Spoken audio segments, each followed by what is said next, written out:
le cadre des émissions organisées par le Policy Center for the New South, et vu ce qui se passe aujourd'hui de par le monde et principalement cette question du coronavirus, on a le plaisir au Policy Center de recevoir notre ami et collaborateur et grand ami du Maroc, Dr Patrice Kouraougo, du Burkina Faso.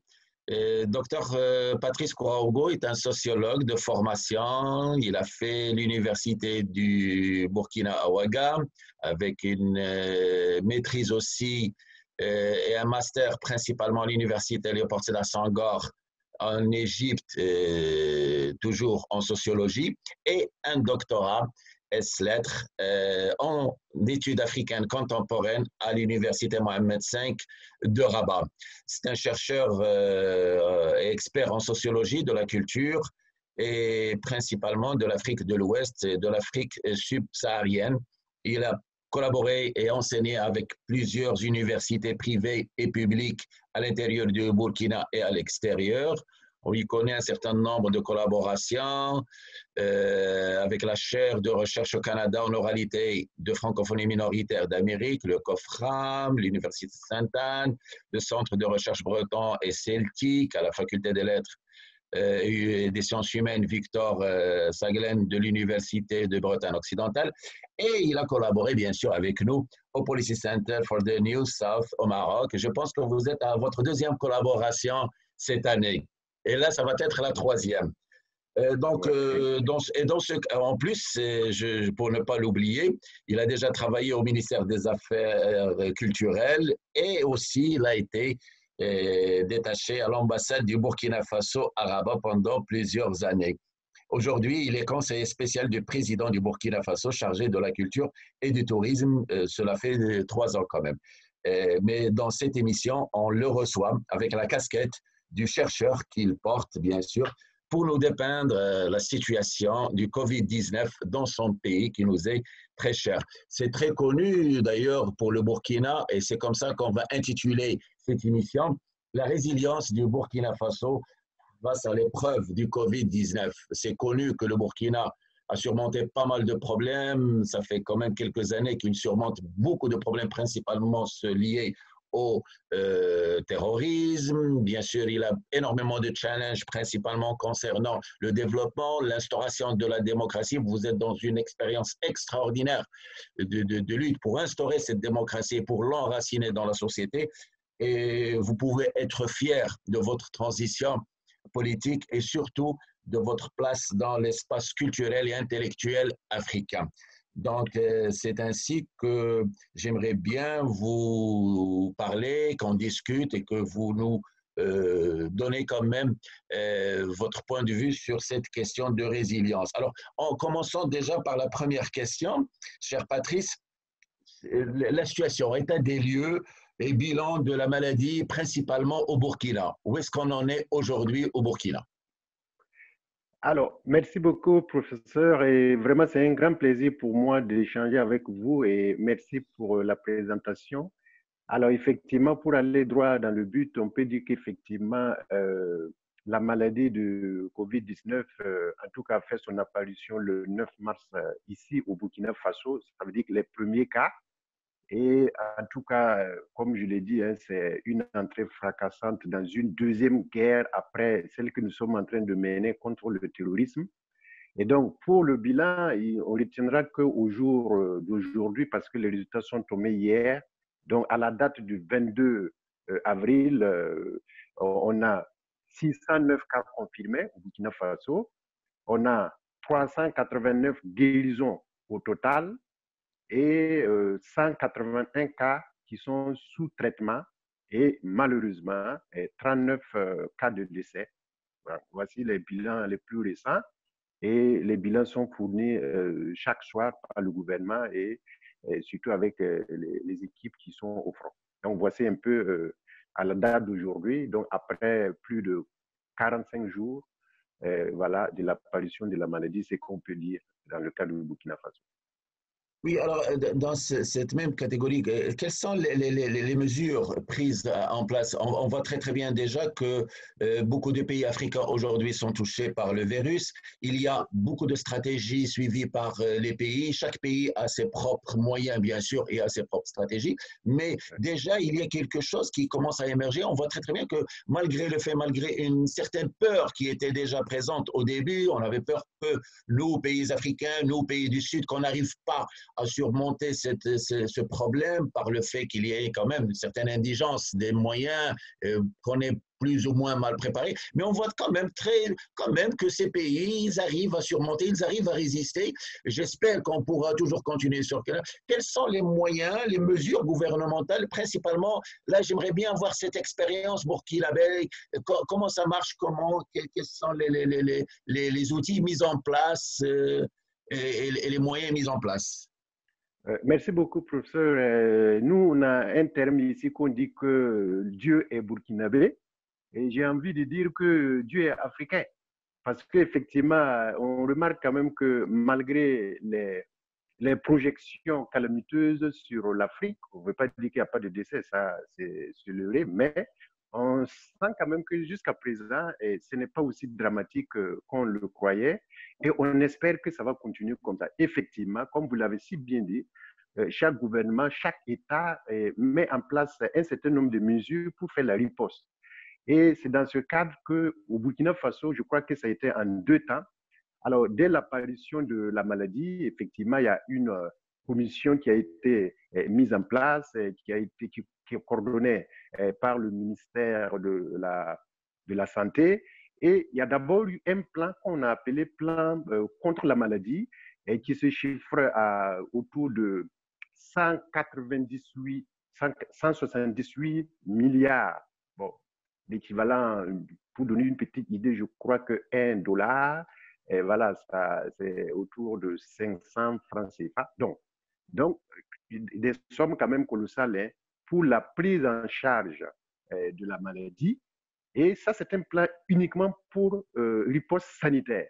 Donc, c'était pour prendre en charge les cas suspects, confirmés, les achats du matériel, la motivation du personnel. Mais selon aussi une projection que l'équipe et le gouvernement a projetée, on s'est dit que dans le pire des cas, c'est-à-dire dans le scénario le plus pessimiste, on peut atteindre 7000 cas graves. Et comme on sait que la maladie, le taux de létalité, c'est autour de 5%, donc on peut prévoir 350 décès. Et voilà, c'est un scénario catastrophique. Hein. Et c'est à partir de ça maintenant qu'on va faire les projections pour voir, pour ne pas être surpris par le nombre de décès, par voilà, un certain nombre de choses. Mais en deuxième temps, comme vous le savez, c'est une maladie qui handicape tout parce qu'il y a la restriction des libertés. On est obligé à un certain moment de fermer les marchés, les lieux de culte. Peut-être on va revenir sur ça avec la mobilisation générale.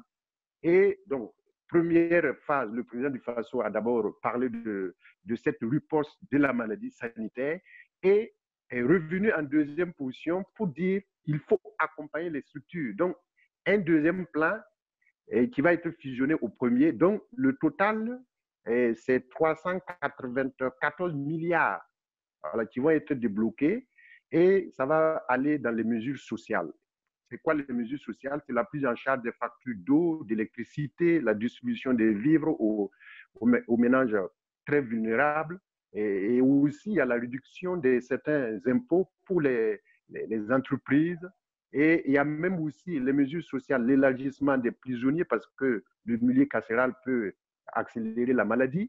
Et à côté, il y a toujours aussi les mesures économiques. Hein. Il y a des fonds de solidarité en faveur des femmes pour qu'elles puissent continuer leur commerce. Il y a aussi l'investissement dans la recherche, plus de 15 milliards dans la recherche. Donc, en tout cas, c'est une stratégie à 2 temps. Premièrement, contre la maladie et deuxièmement, des mesures sociales et économiques pour apaiser la souffrance des uns et des autres parce que vous savez, dans nos marchés, il y a d'autres, quand ils ne partent pas au marché, ils ne mangent pas. Donc, alors qu'on a été obligé de fermer les grands marchés, presque la plupart des marchés au Burkina Faso, et donc les commerçants, ceux qui viennent de façon journalière pour trouver leur pitance, sont confrontés à la pauvreté. Donc, on est obligé de faire des mesures sociales pour les soutenir, même si on sait que ça ne peut pas remplacer ce qu'ils gagnent de façon naturelle et journalièrement. En tout cas, c'est une solidarité que le Oui, gouvernement a voulu voilà, manifester envers. Donc, voilà un peu. Mais oui. bon, le plan est très ambitieux. Comme j'ai dit le montant, ça prend un certain nombre d'aspects. Et donc, et comme tous les pays, c'est pour ne pas être surpris par la maladie. Et ce qui repose le problème du budget, il faut repasser par l'Assemblée pour faire des rectifications, ainsi de suite, et placer les priorités ailleurs. Voilà ce Oui, qu'on peut dire. effectivement, effectivement, cher Patrice, parce que là, c'est vraiment quelque chose de très important qu'on remarque au sein du continent africain, c'est cette valeur de solidarité sociale et ce retour quand même de l'État de manière extraordinaire, non pas en termes de répression ou autre, mais surtout en termes d'aide, de mobilisation des ressources internes dans chaque pays. Et on voit très bien que malgré tous les problèmes que beaucoup de pays affrontent au sein du continent, ils arrivent quand même à mobiliser un certain nombre de ressources internes endogènes afin de pouvoir gérer cette catastrophe. Et on voit très bien qu'il y a quand même des plans de gestion de crise assez adéquats et assez, c'est-à-dire, comme je dirais, beaucoup plus pensés de manière endogène. Et ça me fait penser quand même, juste pour vous poser une question, concernant les mobilisations. La mobilisation est principalement en termes populaires et en termes sociopolitiques. On sait très bien, je le sais de par ma relation un peu spéciale avec le Burkina, la société civile, elle est très active. Et les secteurs, que je dirais autrement, c'est-à-dire tout ce qui est lié à la tradition culturelle, religieuse, l'impact d'une histoire très profonde, elle est toujours là. Les acteurs traditionnels sont toujours là. Et en face de ces acteurs traditionnels et de cette histoire du Burkina, il y a aussi l'action politique et l'action civile. Aujourd'hui, on a un système démocratique très important, donc il y a une opposition, il y a une majorité au pouvoir. Comment vous arrivez à gérer tout ça, que ce soit en termes civils, en termes politiques d'État-nation assez vivante d'aujourd'hui, et Ouais. surtout ce côté que j'admire extrêmement, j'admire beaucoup, ce côté historique, ce côté culturel, ce côté ancestral, ce côté de l'autorité et de la culture coutumière, comme on adore parler, dont on adore parler d'ailleurs. Ouais. C'est vrai, professeur, effectivement, la vraie chance du Burkina Faso, c'est sa capacité de mobilisation populaire, comme pour ne pas repartir dans l'histoire politique, ainsi de suite, des luttes. Mais effectivement, quand la maladie est apparue, la première des choses que le gouvernement a fait, c'est de rencontrer les 2 premiers jours, les 2 premières journées qui suivaient, ce qu'on appelle les autorités coutumières et religieuses. Et donc, la rencontre, d'ailleurs, c'est, je crois, faite sur le Morunaba. Vous connaissez cette autorité Oui, coutumière qui a une importance, une valeur et qui rassemble l'ensemble des énergies et des fils du pays. Alors, donc, le ministre les a rencontrés et les autorités politiques, non, coutumières et religieuses pour donner des informations sur la maladie et surtout demander l'accompagnement de ces autorités parce qu'on sait que si ces autorités ne sont pas engagées, si elles ne donnent pas leur accompagnement, aucune lutte ne peut être menée. Et effectivement, elles se sont engagées de façon frontale et déterminée à accompagner le gouvernement et à sensibiliser. Du coup, puisqu'il y avait des autorités coutumières et religieuses, on n'a pas eu besoin, je ne sais pas, de tempêter ou de prendre une mesure, une loi pour dire qu'il faut fermer les lieux de culte, par exemple. Alors, dès lors que le ministère a eu l'accompagnement de ces autorités, et quand elles sont reparties dans les fêtières, si je peux dire ainsi, automatiquement, elles ont pris des décisions de fermer des lieux de culte. C'est d'abord les évêques, ensuite c'est les imams, et même les rites coutumiers qui rassemblaient les gens, ils ont arrêté. On a dit, bon, voilà une nouvelle situation. Et comme j'ai l'habitude de le dire, nous sommes des Africains, nous sommes très affectifs, on aime le collectif. Donc, c'était quand même très important. Et heureusement qu'on est passé, le gouvernement est passé par ces autorités, il n'y a pas eu de contestation. Donc, on a pu fermer les lieux de culte et on a l'accompagnement par le consentement de ces autorités. Ce qu'on peut aussi remarquer en termes d'autres couches dans cette mobilisation populaire, c'est les politiques, comme vous l'avez si bien dit. Et comme vous le savez, c'est un phénomène mondial et national. Aucun politique ne peut se laisser compter parce que je prenais l'exemple de l'expérience coréenne. Plus vous gérez bien la crise, plus vous pouvez à un certain moment avoir les dividendes politiques. Plus c'est mal géré, plus aussi vous aurez les conséquences. Donc, du coup, tous les hommes politiques se sont engagés, que ce soit l'opposition, que ce soit le pouvoir, qui pour sensibiliser, mais aussi pour critiquer, parce qu'il ne faut pas aussi élucider cette question. L'opposition, dans un premier temps, a trouvé que la gestion n'était pas, c'était de l'amateurisme, ainsi de suite, mais au-delà des critiques, c'est pour sonner le rassemblement, pour qu'on se rende compte que cette maladie n'a pas de chapelle politique. Et il y a même eu une initiative que je voulais vous décrire, par exemple, ce qu'on appelait Coranoton, le Coranoton. Donc, c'est une initiative de l'Assemblée nationale comme Téléthon, à l'image de l'Europe, où on a appelé tout le monde à participer. Et l'initiative est populaire et surtout, le président de l'Assemblée a voulu que même ceux qui sont dans les villages, au nom de cette valeur de solidarité, si tu as 100 francs, si tu as 1 franc, que tu puisses contribuer. Et ensuite, il y a les mêmes partis politiques qui vont aller au-delà des militants et au-delà des populations pour sensibiliser, pour donner des dispositifs de l'armée, pour sensibiliser. Et effectivement, enfin, la troisième couche qu'on peut noter, c'est ce que vous avez parlé, les OSC, donc les organisations de la société civile qui vont se mobiliser sur le terrain avec des partenaires pour aller prendre les assauts, les marchés, les lieux publics, les autorités encore pour sensibiliser et même en train de doter des dispositifs comme les cache-nez, les masques. En tout cas, on sent une mobilisation populaire. Ici, il n'y a plus de chapelle politique, il n'y a plus d'appartenance ethnique et religieuse. Tout le monde a pris conscience que le devenir et l'avenir du Burkina Faso, il faut qu'on se batte parce que cette maladie, si elle prend les proportions qu'elle a eues en Europe, ça peut vraiment bouleverser un certain nombre de choses au Burkina Faso. Donc, on peut dire que la mobilisation était populaire et Dieu merci, ça donnait aussi des rendements, ça donnait des résultats et à l'heure actuelle, on peut dire que les gens sont conscients de l'existence de la maladie, les gens sont sensibilisés sur ce qu'il faut faire pour barrer la maladie et Inch'Allah, on prie Dieu que la tendance puisse baisser. Oui, effectivement, déjà, il y a cette valeur de solidarité, d'ailleurs, qu'on voit aussi ici au Maroc, on voit dans partout, presque dans les pays africains, et qui commence, bon, c'est juste une petite critique un peu personnelle, qu'on voit beaucoup moins dans certains pays qui nous donnaient quand même un certain nombre de leçons par ailleurs. Voilà, juste une question, Patrice, j'aimerais bien on a deux valeurs en Afrique aujourd'hui sur lesquelles on doit bien reposer notre avenir. C'est nos valeurs traditionnelles. Et là, je veux parler de nos pratiques ancestrales, de nos pratiques de la pharmacopée, de tout ce qui est lié aux tradis praticiens, ainsi de suite. Et aussi, il y a l'autre côté, tout ce qui est moderne, les chercheurs et la place de la recherche scientifique, principalement dans ce domaine, et pas seulement dans le domaine des sciences exactes, mais aussi dans le domaine des sciences sociales. Comment on peut arriver à gérer ça? Et là, la question n'est pas seulement liée au Burkina, elle est liée à l'ensemble du continent africain.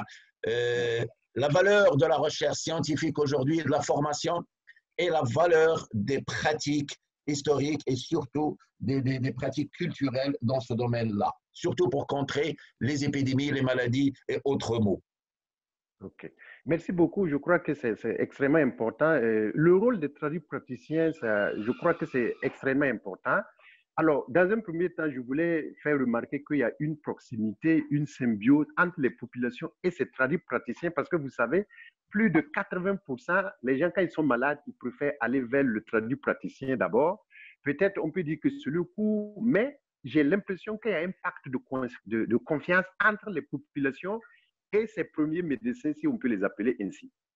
Alors, et donc, mais il y a aussi une remarque. Hein.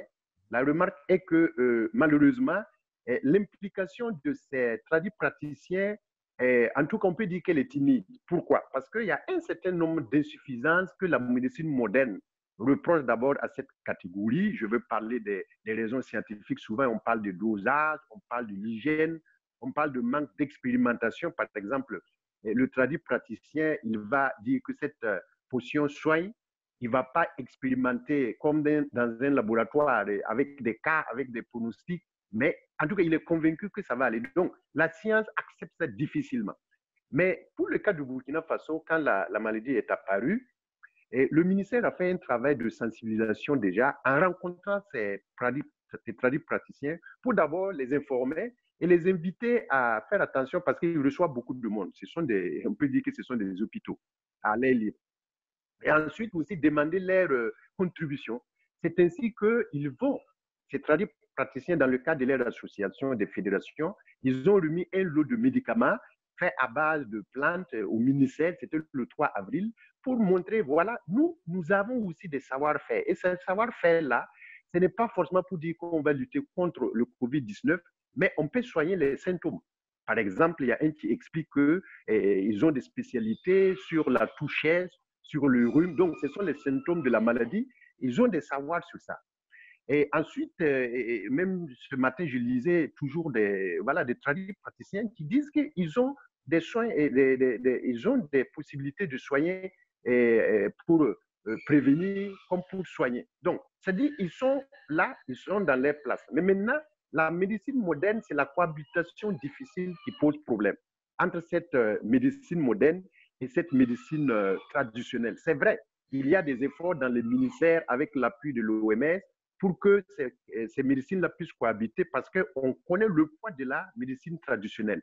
Voilà, donc, ça fait que, je parlais du Moro Nava, il y a même des traducteurs praticiens qui sont allés remettre des recettes au Moro Nava afin qu'ils puissent divulguer, et ça a été publié. Ceux qui peuvent tenter, ils ont des racines, une composition, tu peux tenter et tu bois, tu prends. Et je suis sûr, je n'ai pas fait des études, mais je sais que les gens ont adopté ces pratiques-là et maintenant, attendant que quand ça va s'empirer, ils vont aller voir la médecine moderne. Maintenant, je peux aussi aborder la question de la recherche. À ce niveau aussi, au Burkina Faso, il y a quand même eu beaucoup de mobilisation dès que la maladie est apparue.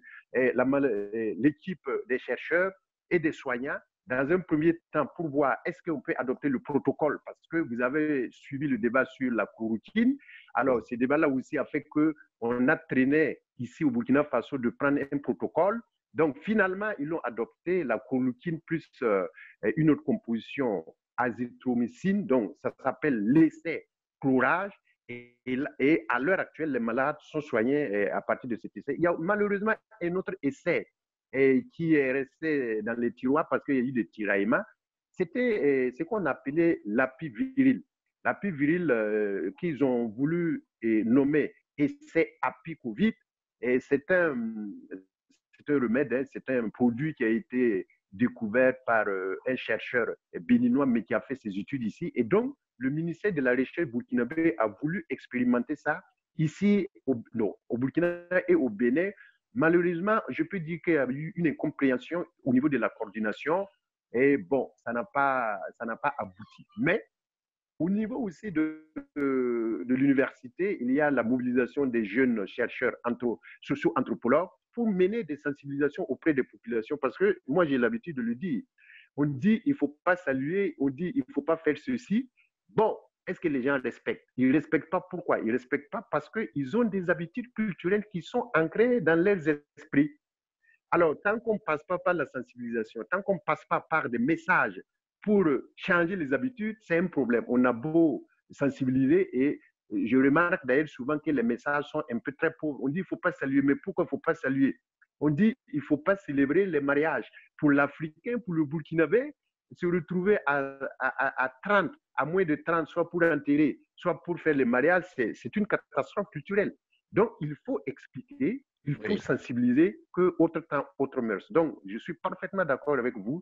Il faut travailler sur ces aspects socio-culturels. Oui, et là je rejoins ce que tu viens de dire, Patrice, parce que là, c'est très important. Est-ce qu'il n'est pas temps aujourd'hui en Afrique qu'on crée nos propres réseaux de coopération pour la recherche scientifique, que ce soit en sciences sociales et humaines ou en sciences exactes, médecine, bien sûr, parce qu'il y a quand même pas mal d'expériences, pas mal de pratiques, pas mal de produits.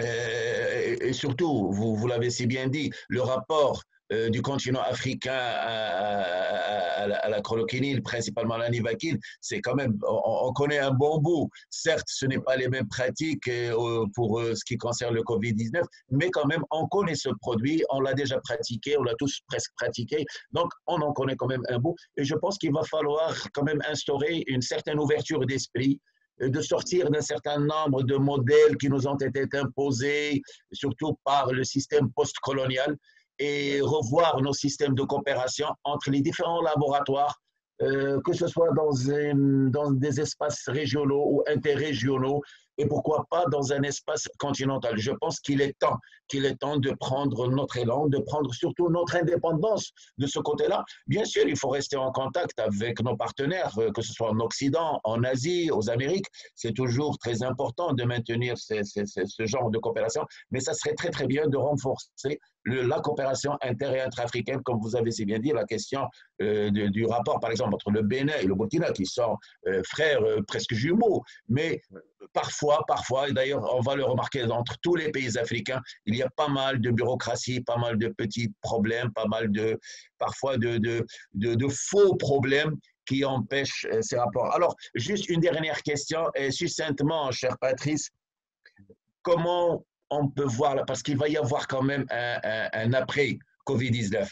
Quelle Afrique devrions-nous souhaiter après le Covid-10 et quelle Afrique face au Covid-19 plutôt? OK. Et merci beaucoup, professeur. Je crois que vous l'avez si bien dit. Je crois qu'après Covid-19, et d'ailleurs, la maladie, je le dis, est venue déconstruire certaines choses. J'aime bien ce mot parce que ça montre que plus rien ne sera comme avant. Voilà, nous, on a encore ces termes-là chez nous. Et dans les rapports entre les nations, je crois que cette maladie est venue montrer que plus rien ne sera comme avant parce que d'abord, je voulais faire un bilan pour dire que qu'est-ce qu'on peut retenir de l'Afrique face à cette maladie. D'abord, les forces de l'Afrique, c'est quoi? Les forces de l'Afrique, c'est que l'Afrique a montré au monde qu'elle peut trouver des solutions endogènes. Et vous voyez, on parle de remèdes au Madagascar. C'est vrai que les initiatives sont éparses, mais chacun dans son pays, en tout cas, a trouvé quand même des plans. Qu'on critique ces plans, ce n'est pas un souci, mais il n'y a pas un pays qui est resté inerte et qui comptait seulement sur l'étranger. Donc ça, c'est déjà, je ne dirais pas une prouesse, mais c'est une responsabilité. Ensuite, il y a les différentes initiatives de recherche que je venais de dire. Chacun, en tout cas, a activé son réseau de recherche et on était convaincu que chacun peut trouver la solution à son niveau. Et il y a aussi les mobilisations que nous venons de décrire, tous azimuts. Donc, pour moi, les forces de l'Afrique que l'Afrique a montrées, c'est ça. C'est-à-dire, il y a des solutions endogènes. On n'a pas attendu que quelqu'un prenne son avion, venu résoudre le problème, parce que d'ailleurs, on ne peut plus prendre l'avion pour caricaturer. Et malheureusement aussi, la maladie a montré un certain nombre de faiblesses. Et au titre de ces faiblesses, il y a que la maladie a révélé des faiblesses d'équipement de nos structures sanitaires. Voilà, parce que si la maladie venait à grande échelle, on allait être débordé. Et ça montre que quand même, aussi bien les autorités que les populations, il faut qu'on mette l'accent sur les structures sanitaires, il faut les renforcer, il faut les équiper, il faut les doter de ce qu'il faut pour qu'on puisse d'ores et déjà prendre en charge nos malades de façon interne. Et effectivement, la faiblesse aussi, c'est l'incapacité à capitaliser les potentialités au niveau de la pharmacopée. On est vraiment convaincu que l'Afrique peut se passer de cette maladie, mais comment? Il n'y a pas une coordination, je ne vois pas l'Union africaine, les organismes les organismes régionaux. Il faut qu'il y ait vraiment une politique de recherche, aussi bien nationale que sous-régionale, pour qu'on puisse mettre en place des laboratoires qui vont réfléchir et trouver des solutions à nos propres maladies. Et donc, je suis parfaitement d'accord. Donc, après Covid, l'Afrique doit sortir, pour moi, avertie, mais grandie parce qu'elle aurait compris que, comme on a l'habitude de le dire, la main qui tend est toujours en bas et la main qui donne est toujours en haut. Or, l'Afrique a des potentialités, aussi bien dans ses hommes que dans ses ressources naturelles. Elle ne doit pas attendre que quelqu'un vienne faire son bonheur. Et quand vous voyez les puissances qui se battent pour des masses, qui se battent pour leur propre survie, on sait que si ça chauffe, personne ne viendra nous sauver.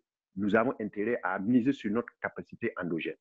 Voilà, C'est ce que sûr, je c'est peux. sûr, cher Patrice. Et surtout là, nous, cette semaine, on vient de vivre quelque chose d'extraordinaire au Maroc, où il y a eu un appel de Sa Majesté envers ces pères africains afin qu'on mette les mains Très bien. ensemble et qu'on Oui, repense notre devenir et notre avenir concernant oui, cette catastrophe sanitaire. oui, Et je pense que l'appel royal, l'appel marocain qui va rejoindre d'autres appels au sein de l'ensemble du continu, que ce soit à l'ouest, au nord, à l'est, au centre et au sud, je oui, pense que ça sera le meilleur moyen de de mutualiser nos moyens, aussi peu soit-elle, même quand on parle de nos problèmes, je pense qu'il y a matière à creuser dans nos contradictions, dans nos problèmes, afin de trouver de meilleures solutions. Et surtout, comme tu l'as si bien dit, les choses ne seront plus les mêmes. oui, Et cette crise a eu quand même quelque chose de positif, c'est celui de déconstruire un certain nombre d'idées. oui. Et je pense qu'on pourra voir l'Afrique d'une autre vision beaucoup plus positive prochainement. Et prions Dieu pour le salut de toutes nos sociétés, de nos États, plus de Amen. paix, plus de Amen. prospérité et plus de bonheur pour l'ensemble des Africains. Merci Patrice, ça a été un Merci. plaisir de te recevoir chez nous au Policy Center for the New South au Maroc et Merci. j'espère vous te rencontrer prochainement pour une autre collaboration. Merci beaucoup Patrice. Merci beaucoup. Merci Merci et mes à toute amitiés au l'équipe. Burkina. B. Merci beaucoup, professeur. Au Merci et revoir. bon courage. Au Que Dieu revoir. le À sauve. bientôt. Merci.